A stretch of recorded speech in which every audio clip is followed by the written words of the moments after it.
वो चीजें जिन्हें तुम अपना कहते हो, क्या वाकई वो तुम्हारी हैं?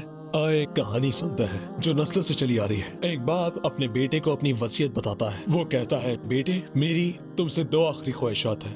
पहली ये कि जब मैं मर जाऊं तो तुम मेरे पाँव में एक पुराना मोजा पहना देना, और दूसरी ये कि मेरी तदफीन के बाद तुम ये खत पढ़ना जो मैं तुम्हें दे रहा हूँ। वक्त गुजरता रहा और वो शख्स वफात पा जाता है। बेटा वसीयत के मुताबिक तदफीन से पहले वो अपने बाप के पाँव में एक पुराना मोजा पहनाने की कोशिश करता है। जब इमाम ने ये देखा तो उसकी इजाजत नहीं दी। बेटा इसरार करता है, ये मेरे वालिद की वसीयत है, मुझे ये करना होगा। लेकिन जवाब आता है, हमारे दीन के मुताबिक मैयत को कफन के अलावा किसी और चीज के साथ दफन नहीं किया जा सकता। इस गम में कि वो पहली वसीयत पूरी नहीं कर सका, बेटे ने खत खोला जो उसने संभाल कर रखा था। उसमें सिर्फ एक जुमला लिखा था, देखा मेरे बेटे, मैं तो एक पुराना मोजा भी अपने साथ नहीं ले जा सका। एक दिन तुम भी और मैं भी वो पाक सफेद कफन पहनेंगे जिसमें कोई जेब नहीं होती, जिसका अंदाज कभी नहीं बदलता और जिसमें कोई चीज शामिल नहीं की जा सकती। जिन चीजों पर हमने अपनी जिंदगी लगा दी उनमें से कोई भी चीज हमारे साथ कब्र में नहीं जाएगी सिवाय एक चीज के, हमारे अमाल। वही होंगे जो हमारे साथ रहेंगे। अब फैसला तुम्हारे हाथ में है। क्या तुम अपनी जिंदगी उन चीजों के लिए वक्फ करोगे जिन्हें तुम अपने साथ ले जा सकते हो या नहीं ले जा सकते?